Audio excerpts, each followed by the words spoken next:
نے لکھا ہے کہ اپنی کتاب میں نے صرف صحیح احادیث لکھی ہیں، صحیح ٹیکنیکل اصطلاح یعنی ٹاپ لیول کی، اور جو احادیث چھوڑ دی ہیں ان میں صحیح احادیث کی تعداد اس سے زیادہ ہے جو میں نے لکھی ہے، اور چھوڑی اس لیے ہے کہ کتاب کی ضخامت زیادہ نہ ہو جائے۔ یہ امام بخاری رحمۃ اللہ کا اپنا قول ہے۔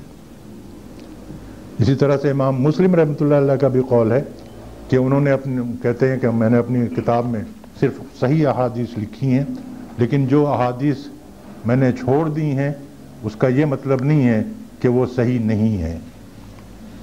جو میں نے چھوڑ دی ہیں اس میں صحیح بھی ہیں، حسن بھی ہیں، ضعیف بھی ہیں، یعنی وہ جو چھوڑی ہیں وہ سچی احادیث تھیں لیکن انہوں نے اپنی کتاب میں شامل نہیں کیا۔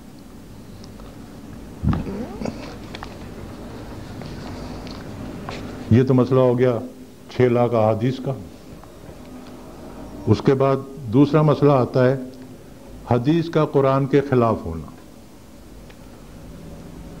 بعض اوقات ہم کہتے ہیں کہ یہ حدیث تو قرآن سے ٹکراتی ہے، تو وہ بھی سمجھ لیں۔ یہ اس زمانے کی بات ہے جب میں نیا مسلمان ہوا تھا۔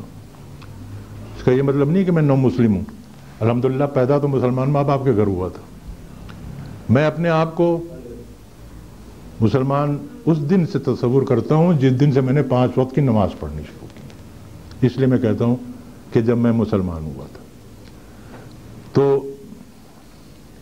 سیرت النبی پڑھ رہا تھا شبلی نعمانی رحمۃ اللہ علیہ کی۔ اس کے آخر میں پہلی جلد کے آخری صفحات میں ایک حدیث انہوں نے کوٹ کی اور مسلم شریف کے حوالے سے کوٹ کی ہے، جس میں رسول اللہ صلی اللہ علیہ وسلم نے فرمایا کہ جس مجاہد نے خالصتاً لوجہ اللہ، اللہ کی رضا کے لیے جہاد میں حصہ لیا اور پھر مال غنیمت میں اپنا حصہ وصول پایا تو اس نے 2/3 اجر دنیا میں وصول کر لیا، اب اسے آخرت میں 1/3 اجر ملے گا۔ ویسے تو میں خاصا بیوقوف آدمی ہوں، لیکن ایسے موقع پر شیطان میری عقل بڑی تیز کر دیتا ہے۔ فوراً میں چوکنا ہو گیا کہ اوہ یہ حدیث تو قرآن سے ٹکراتی۔ ہم دعا مانگتے ہیں ربنا آتنا فی الدنیا حسنۃ وفی الآخرۃ حسنۃ۔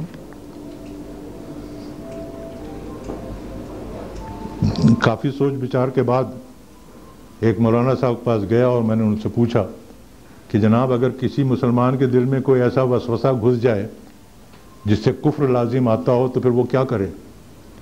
ہنس پڑے، کہنے کہ پوچھنا کیا چاہتے ہو؟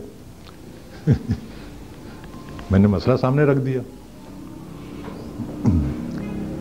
وہ قرآن مجید اٹھا کے لے آیا ترجمے والا، ظاہر کہ اس وقت تک میں نے عربی تو نہیں پڑھی تھی، ترجمہ کر کے بتایا کہ پڑھو کیا لکھا ہے، کہ جو یوں کہتا ہے ان لوگوں میں سے وہ بھی ہیں جو یوں کہتے ہیں کہ یا اللہ ہمیں دنیا میں دے دے، ربنا آتنا فی الدنیا۔ کہیں گے آگے کیا فیصلہ ہے اللہ تعالیٰ کا؟ اللہ تعالیٰ کا فیصلہ یہ ہے کہ اسے آخرت میں کچھ نہیں ملے گا۔ کہیں گے اب آگے پڑھو۔ آگے لکھا ہوا تھا لوگوں میں سے وہ بھی ہیں جو یوں کہتے ہیں کہ یا اللہ ہمیں دنیا میں بھی بھلائی دے، آخرت میں بھی بھلائی دے اور آگ کے عذاب سے بچا۔ کہیں ان کے متعلق کیا فیصلہ ہے اللہ میاں کا؟ میں نے کہا پتہ نہیں، انگلی ہٹائی، کہنے گا آگے پڑھو۔ آگے لکھا ہوا تھا لہم ولہم اولئک لہم نصیب مما کسبوا۔ یہ وہ لوگ ہیں جن کے لیے ایک حصہ ہے اس میں سے جو انہوں نے کمایا۔ کہیں گے بولو حدیث ٹکرا رہی ہے؟ میں نے کہا نہیں جی، اب تو تشریح کر رہی ہے۔ میرا کان پکڑا، کہنے کہ پھر دفع ہو جاؤ یہاں سے۔ گھر آ کے میں نے خود بھی کان پکڑا، توبہ کی اللہ میاں سے کہ آئندہ اگر کبھی ایسی صورتحال آئے گی تو اس کے 2 ہی مطلب ہیں، یا تو میرے علم میں کوئی خرابی ہے یا میرے دماغ میں کوئی خرابی ہے۔ یہ ممکن نہیں ہے کہ حدیث قرآن سے ٹکرائے، سمپل۔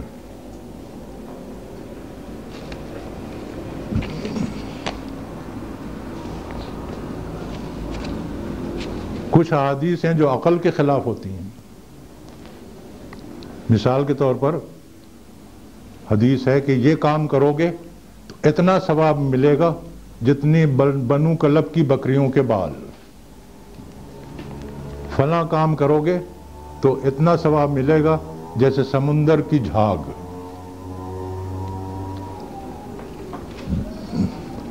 ہم کہتے ہیں یہ کیسے ممکن ہے؟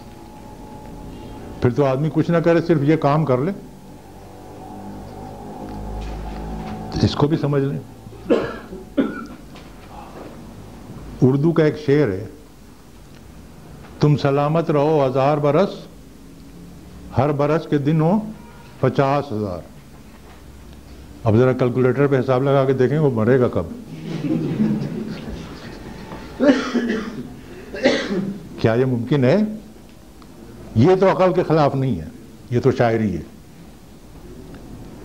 دیکھیں ہر زبان میں کثرت کے اظہار کے اپنے اپنے انداز ہیں.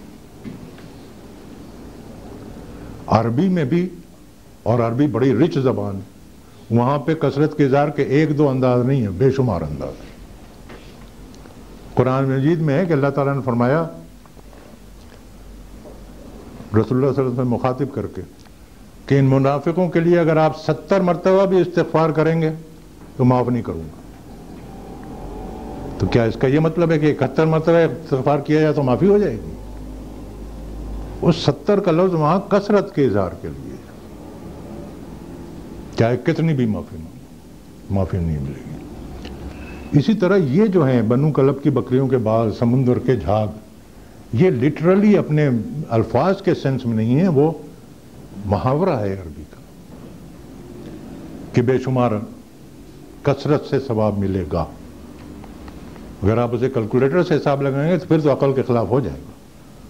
عربی ادب کے حساب سے دیکھیں تو عقل کے خلاف نہیں ہے.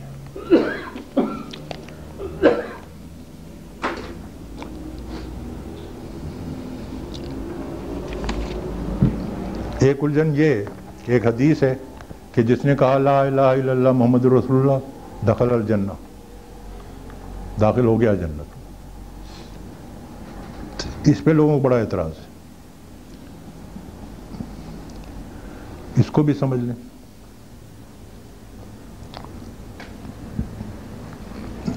قرآن مجید کی آیات سمجھنے کے لیے، اکثر آیات سمجھنے کے لیے ہمیں شان نزول کا سہارا لینا پڑتا ہے.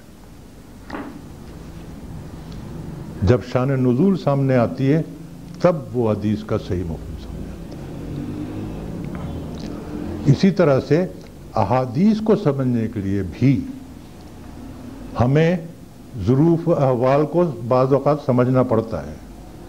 یہ دیکھنا پڑتا ہے کہ حضور صلی اللہ علیہ وسلم نے کس مخاطب کون تھا، کس وقت تھا. اس تناظر میں رکھ کے جب ہم حدیث کو سمجھیں گے تو بات سمجھ میں آ جاتی ہے. ایک مثال ہم پچھلے لیکچر میں دیکھ چکے ہیں کہ ایک سوال ایک نوجوان صحابی نے آ کے کیا، رسول اللہ صلی اللہ علیہ وسلم نے ان کو کہا نو. وہی سوال ایک ضعیف صحابی نے آ کے کیا، آپ نے فرمایا یس. اب ان کو الگ الگ کر کے بیان کریں تو تضاد ہو جائے گا، لیکن جب اس حوالے سے کریں کہ یہ جواب نوجوان کے لیے، یہ ضعیف کے لیے، تو بات سمجھ آ جاتی ہے. اسی طرح یہ جو حدیث ہیں جنت میں داخلے کی، 3 احادیث مثال کے طور پر دیکھ لیں، میں پڑھ کے سنا دیتا ہوں آپ کو. حضور صلی اللہ علیہ وسلم نے فرمایا کوئی شخص ایسا نہیں جس نے سچے دل سے گواہی دی کہ کوئی معبود نہیں سوائے اللہ کے، اور یہ کہ محمد صلی اللہ علیہ وسلم اللہ کے رسول ہیں، تو اللہ اس پر آگ حرام کر دیتا ہے. یہ ہے وہ حدیث جس کو حوالہ دیتے ہیں کہ لا الہ الا اللہ کرنے سے جنت میں داخل ہو جائے گا. دوسری حدیث بھی ہے اسی مفہوم سے ملتی ہوئی. دوسری حدیث آپ نے فرمایا جو شخص اللہ سے ملاقات کرے وہ شرک نہ کرتا ہو، 5 نمازیں پڑھتا ہو، رمضان کے روزے رکھتا ہو تو اسے بخش دیا جائے گا.